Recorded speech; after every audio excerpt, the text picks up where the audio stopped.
Personagem mais difícil de se gostar, hein?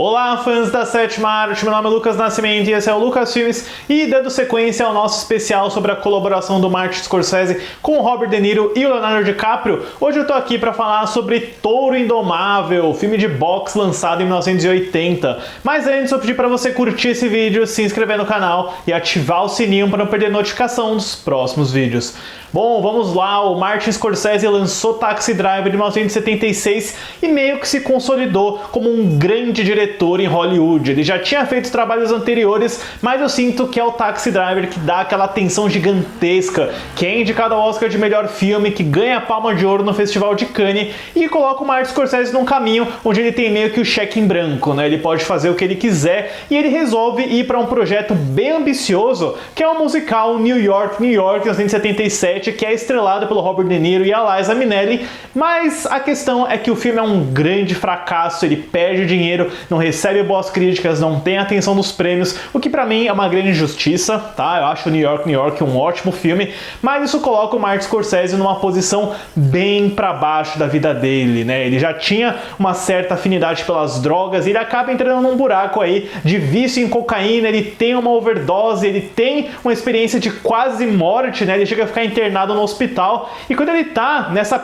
situação bem ruim, o Robert De Niro, que é um grande amigo dele, um grande colaborador, chega lá e fala desse projeto do Touro Indomável, que é baseado num livro escrito pelo boxeador Jake LaMotta, um projeto que o Robert De Niro era interessado há muito tempo já, ele já tinha comentado com o Scorsese em outras ocasiões no passado, mas o Scorsese nunca deu muita bola, ele não tinha interesse por boxe, ele não tinha interesse pelo Jake LaMotta, mas naquela posição de praticamente renascimento, né? Ele dá mais uma chance, ele lê o livro, ele vê o material e acaba se identificando com a própria situação do Jake LaMotta, que é um cara que foi ao ponto de autodestruição e teve um certo renascimento. O Martin Scorsese, então, resolve recuperar a energia, quase como se esse fosse seu último filme dele, e finalmente topa dirigir o Touro Indomável. E é curioso que o Scorsese não queria que esse filme fosse parecido com Rocky, mas o Touro Indomável tem o mesmo produtor, que é o Irving Winkler, que também tinha trabalhado com ele no New York, New York. Então o Scorsese recorre a outro colaborador, roteirista Martin Mardik, que também tinha escrito Caminhos Perigosos e o New York, New York, para adaptar o livro do Jake LaMotta no roteiro do Touro Indomável.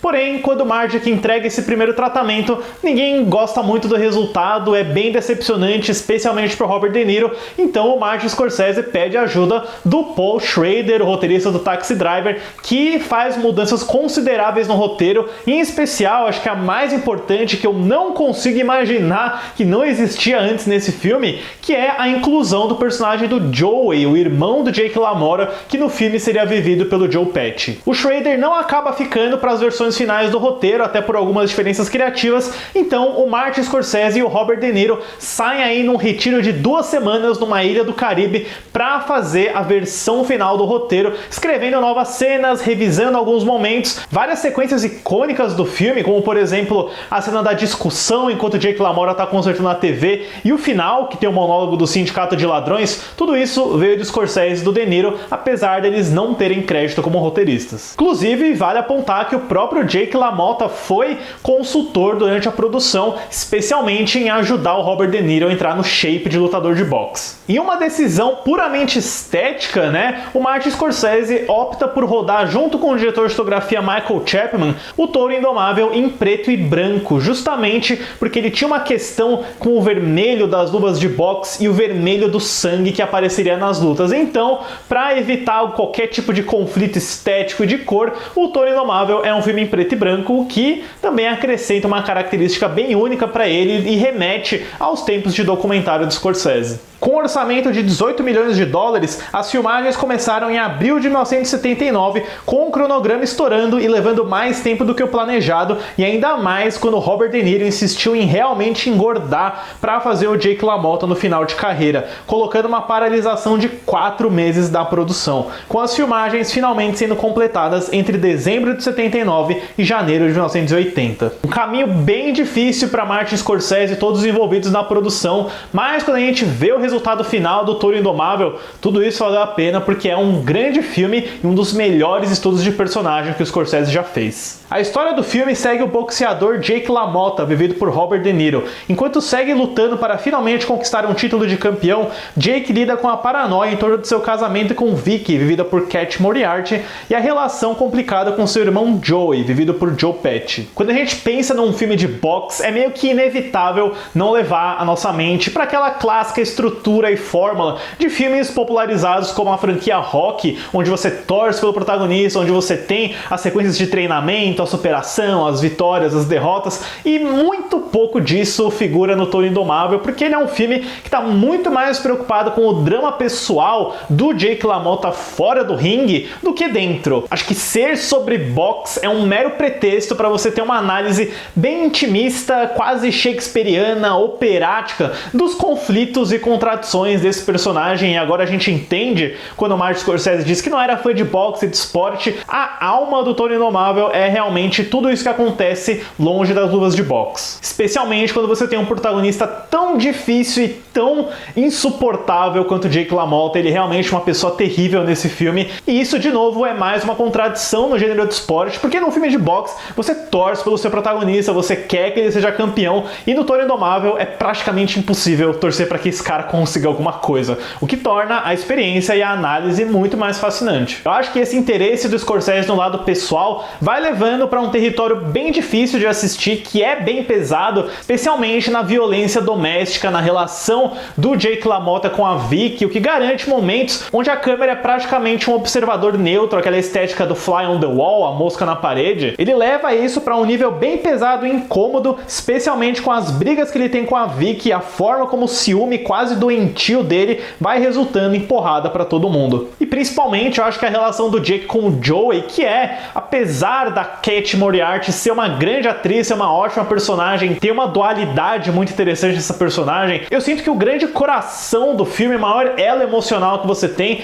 é entre o Jake e o Joey. É uma história sobre dois irmãos, e de novo eu acho inacreditável que a primeira versão do roteiro nem mencionava o personagem. São dois personagens complicados, difíceis de se afeiçoar, mas você acaba puxando um pouquinho mais pro lado do Joey, porque você vê ali a figura do irmão mais novo, que obviamente gosta do irmão, tá tentando ajudar ele, conseguir coisas pra ele. Além de ser um companheiro, ele também serve como gerente, e você vê muito disso na performance do Joe Pesci. Você tem o lado briguento e alto, escandaloso pelo qual a gente conhece o Joe Pesci, mas também essa dualidade com o medo, a fragilidade, o momento em que o Jake LaMotta invade a casa dele e espanca o Joey na frente da família. É uma das sequências assim mais violentas, mais incômodas e perturbadoras também que o Scorsese já fez, mas garante um ótimo trabalho de todo mundo. Essa é uma das primeiras grandes performances do Joe Pesci, é uma espécie de retorno para ele aos cinemas, depois de uma breve passagem onde ele até pensou em largar a carreira, mas felizmente o Joe Pesci entrou no filme por convite e insistência do Robert De Niro. E por falar nele, né, no centro disso, no coração desse filme, está o Robert De Niro entregando uma das grandes, se não for a maior, performance da carreira dele como Jake LaMotta. Como eu comentei aqui, é um personagem extremamente difícil de gostar, mas que você consegue enxergar durante várias passagens do filme o carisma e energia que tornam ele uma figura atraente para os amigos, para as mulheres, para a família também, o que só torna as explosões de violência, o comportamento agressivo e repulsivo ainda mais surpreendente. Você nunca torce para ele, mas você acompanha esse trabalho formidável do De Niro, especialmente durante o terço final, que você tem essa transformação física bem impressionante, retratando o Jake como um verdadeiro perdedor e amargurado. E aquilo, o boxe em si é um elemento que tá nesse filme, mas você nunca tá realmente tão investido no lado carreira, do tipo, puxa, será que o Jake vai conseguir o cinturão? Será que isso vai dar certo? Nem o Scorsese liga muito pra isso, mas o que eu acho genial na direção e na abordagem dele é como o Jake LaMotta tá nesse ringue como se fosse para ser punido pelos pecados que ele comete na vida real, né? Tem toda uma construção visual bem diferente nas cenas de boxe, no ringue, onde o Scorsese traz essa alegoria religiosa bem forte do Jake LaMotta carregando a cruz, né? Tem enquadramentos e posicionamentos de câmera, especialmente em como ele enquadra seja a esponja suja de sangue passando pelas costas dos lutadores ou o sangue escorrendo das cordas do ringue, quase como algo sacro, né? Você vê que isso não é a retratação simples de um esporte, é literalmente um homem pagando seus pecados numa experiência muito religiosa, e a forma, né, como o Michael Chapman fotografa tudo isso, colocando uma fumaça branca, quase como se distanciando o público daquele ringue, assim como o uso pesado de câmera lenta, de dilatação temporal, de como os personagens parecem que estão encarando a câmera em vários momentos. Eu acho isso sensacional, quase como se fosse um purgatório, até pela forma como o público reage, se comporta de uma maneira animalesca, principalmente durante a primeira cena de boxe. Ainda bem que o Scorsese não é fã de boxe, porque ele conseguiu transformar essa experiência em algo muito mais transcendental. São momentos icônicos, principalmente na forma como o Scorsese filma essas lutas dentro do ringue. Ele não tá muito na posição de espectador, ele coloca a câmera lá, ele encontra ângulos diferentes, dinâmicos, que reforçam a violência, o sangue, garantindo um trabalho excepcional da montadora Thelma Schoonmaker. Agora sim, Martin Scorsese trabalha com a mulher com a qual ele ficaria o resto da carreira dele. É difícil imaginar um filme de Martin Scorsese que não teria a montagem da Thelma Schoonmaker, e o que ela faz aqui é basicamente equilibrar todos esses golpes, todos esses diferentes momentos de violência em sequências que são bem brutais, dinâmicas e interessantes de ver visualmente, e é muito legal quando a gente compara esse excesso de cortes nas lutas com os planos muito mais longos da vida pessoal e da violência doméstica na vida do Jake, né? Não tem tanto corte ali, e isso também vem do trabalho da montagem em decidir quando você vai ter um corte ou não. Um grande trabalho da Thelma Schoonmaker, uma das melhores montadoras de todos os tempos, merecidamente recompensado com um Oscar. Olha pessoal, fazia muito tempo que eu não assistia Touro Indomável, eu tinha visto uma vez só quando eu era bem mais novo, mas poxa, que grande filme, que personagem difícil de gostar, personagem difícil de acompanhar, mas que é sempre muito interessante e fascinante, graças a essa ótima performance do Robert De Niro, o excelente trabalho do elenco de apoio com o Joe Pesci, a Cat Moriarty, e essa visão única, muito inteligente e muito fora da caixa do Martin Scorsese para pintar o boxe quase como se fosse a experiência religiosa de um homem muito quebrado. Para Touro Indomável, eu dou uma nota 10. E no lado financeiro, Touro Indomável conseguiu se sair um pouco melhor do que New York, New York, mas ainda não era um grande estouro para Martin Scorsese. O filme estreou em 14 de novembro de 1980 com 128.590 mil, arrecadando um total de 23.383 milhões na bilheteria dos Estados Unidos. Mas quando a gente fala sobre o Oscar, o filme rendeu a primeira indicação para o Martin Scorsese na categoria de melhor direção, além de ter sido um grande candidato. Ele foi indicado a melhor filme, melhor atriz coadjuvante para Cat Moriarty, melhor ator coadjuvante para Joe Pesci, melhor fotografia para Michael Chapman, melhor mixagem de som, e ele saiu vitorioso com melhor montagem para Thelma Schoonmaker e, obviamente, melhor ator para Robert De Niro. Scorsese, de fato, estava ressuscitado. Mas é isso, pessoal. Deixem aí nos comentários depois o que vocês acham de Touro Indomável e se essa é a melhor performance da carreira do Robert De Niro. Certo, pessoal? Obrigado pela visita e até a próxima sessão.